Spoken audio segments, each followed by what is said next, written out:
Is this the large 7-seat SUV your family needs? It's the all-new Mazda CX-80, which joins the brand's lineup of other large SUVs, some with 5 seats and some with 7. But things can get a little confusing in the world of Mazda's large SUV range. There are a lot of CX numbers to remember. So I'm here to try and simplify it for you.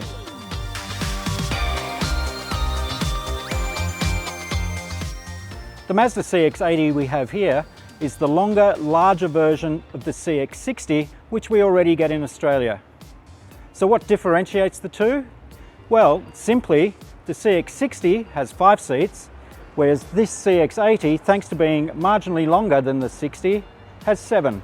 Or 6 if you option the captain's chairs. But muddying the large Mazda SUV waters, there are also CX-70 and CX-90 models. Overall, they're larger than their even-numbered siblings, and again, are available with either 5 seats in the case of the CX-70, or 7 or 6 in the CX-90. But rather than me standing here and getting all dimensiony and seat county on you, let's take a closer look at this all-new CX-80. But before I do, if you're enjoying this video so far, give us a like down there below, or even subscribe to our channel. It really does help us bring you the content that you want to see. Final pricing and specification for Australia won't be confirmed until sometime in October, but we can expect a starting price of around $60,000 before on-road costs for the entry-level model when it arrives here in November. The model range is likely to mirror that of the 5-seat CX-60, with a choice of 3 powertrains, a 3.3 litre 6-cylinder petrol, a 3.3 litre 6-cylinder diesel, both with 48-volt mild hybrid technology, and a 2.5 litre 4-cylinder petrol plug-in hybrid. Standard equipment highlights include a 10.25-inch infotainment screen with wireless Apple CarPlay and Android Auto, 3-zone climate control, and a 360-degree surround view camera. Additionally, there are auto-folding side mirrors, keyless entry and push-button start, LED headlights, taillights and daytime running lights, as well as a comprehensive suite of Mazda safety assist technologies.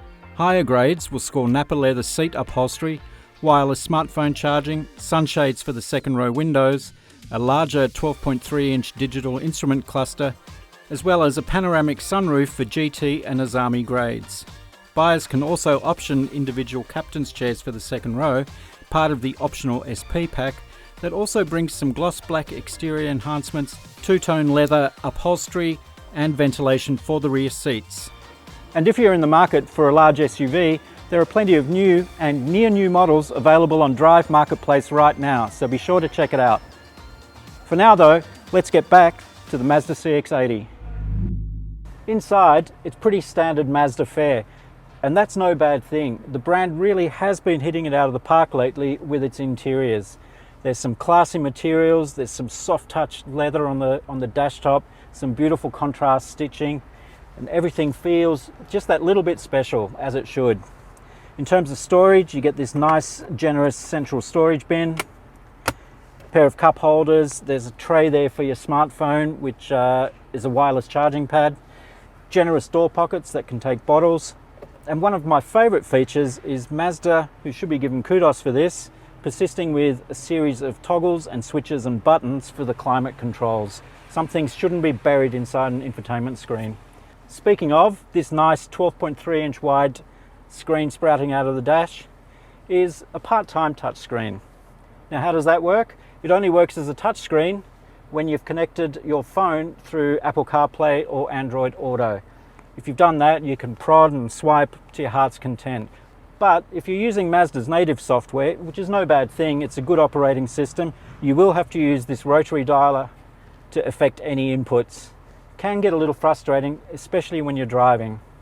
The cabin also remains nice and light and airy. That's partially due to this panoramic sunroof, and you've just got this wide expanse of glass up front, good commanding view over the bonnet, and you're sitting up nice and high. It feels pretty plush to be sitting up here in the front row, but let's check out what the second row is like. As you can see, there's plenty of room in the second row.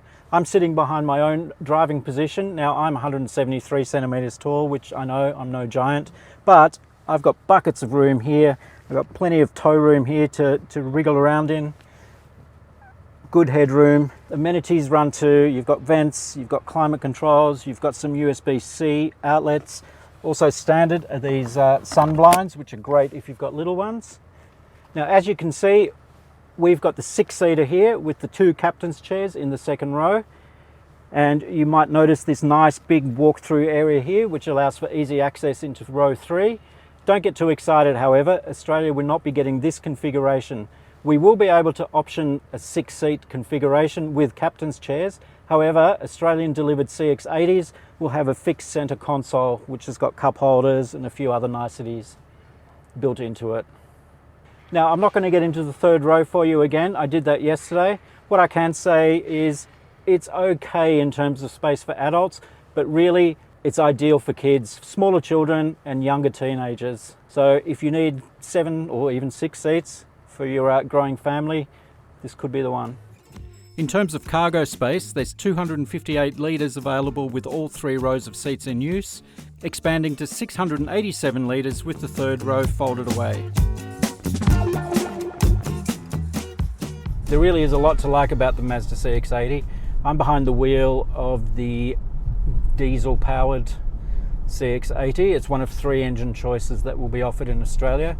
It's a 3.3 litre inline 6, turbocharged of course, with a 48 volt mild hybrid system, and it's a beautifully responsive engine. Mazda reckons 187 kilowatts and 550 newton meters, and you can really feel that torque come on tap from really quite low in the rev band when you put your foot down on the accelerator. Mazda says, or claims, a 0 to 100 time of 8.4 seconds, I think it is from memory, which doesn't sound particularly rapid on paper, but let me tell you, it feels a whole lot more responsive than those numbers would indicate. The 8-speed automatic transmission is a peach in this application. It's got slick, imperceptible shifts, and it's very intuitive when in affecting its gear changes. It doesn't ever leave you really wanting for power or torque, depending on the driving situation. The ride feels really nice as well. It's not too soft, not too firm. There's a little bit of firmness, but it's a good firmness, if that makes sense. Certainly, sometimes big family SUVs like this are tuned for comfort, which means they can be a little bit wallowy and a bit wafty. That's not the case here. The CX-80 stays pretty composed on the road, soaks up what few lumps and bumps there are on these beautifully curated German roads with ease. The 48 volt hybrid system, which is a mild hybrid system, it's not a fully fledged hybrid like you would find in say a Toyota, is really just there to eke out minimal fuel savings. Mazda says under the right driving conditions, the 48 volt system will shut down the engine, providing you're off the throttle of course, and maintain a set speed for coasting. Now, we did experience it out on the Autobahn where the road was perfectly flat. We were cruising about 120 k's an hour, and the 48 volt system took over, shut down the engine for a short period, and we were coasting along, still at 120 k's an hour. The Mazda running under its own steam basically. But as soon as you hit even the merest hint of an incline, the diesel engine fired up again and you're burning through fuel once more. Still, any savings is worth something. We're currently sitting after nearly a full day of driving in sort of typical conditions. We've done a bit of traffic, we've done some suburban stuff, we've done some rural back roads like we are now, and spent a fair bit of time on the Autobahn with its unrestricted speed limits, and we're sitting on 6.3 litres per 100 kilometres, which is actually pretty good. Mazda's claim is, they say, from 5.7 to 5.8 litres per 100 kilometres. So we're coming close to matching the claim, which which is pretty handy. It really is just nice to drive, effortless, relaxed. You're not fighting the car. It doesn't feel overly heavy, even though it does weigh around 2,100 kilos, I think. It doesn't feel its size either. It is a long SUV, as we know, but it's also, unlike the CX-90, it's a little bit narrower, and that helps it feel, well, it helps it shrink around you. You don't feel like you're driving this big 7-seat SUV. Seating position's good. You've got this nice commanding view over that pretty long and imposing bonnet. You really are sort of sitting on top of the car almost, which I'd wager it's what most people want from an SUV. They want to be sitting up higher. They want that commanding view. They want to feel like they're the king of the road. In that way it delivers. Now, we did spend some time, only a short amount of time, in the plug-in hybrid. Mazda says it's good for around 60 kilometers of pure EV driving before the petrol engine kicks in.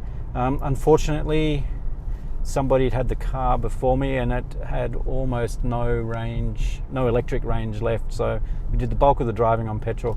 I did get a little bit of EV only, and it's quiet. It does what an EV does.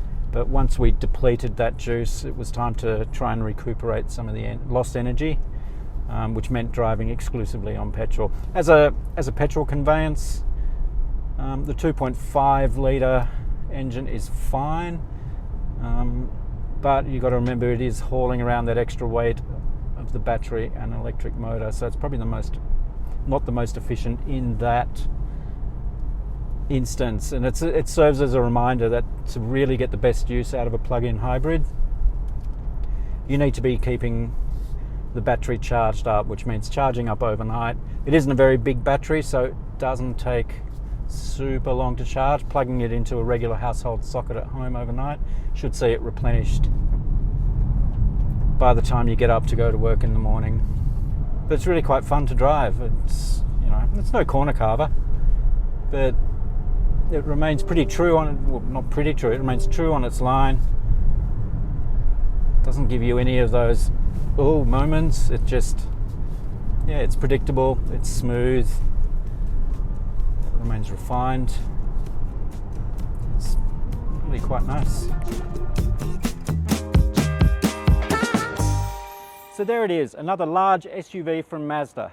Now, the brand reckons there's enough difference between its CX range to offer something for everyone. This Mazda CX-80 then fills the brief for larger families, especially those looking for what is, at the end of the day, a pretty primo large SUV. It's nicely appointed, has all the gear buyers are expecting from their modern SUVs, has a well-executed and comfortable interior, plus a range of powertrains to suit most buyers' needs, including, for the first time, a plug-in hybrid. If you enjoyed this video, please give us a like down below, subscribe to our channel, and if you want to know more about this new Mazda CX-80, head on over to Drive.com.au for my full written review coming soon. And if you're after a large 7-seat SUV and you think the bigger Mazda CX-90 might be more your style, then check out our previous video review of that model here.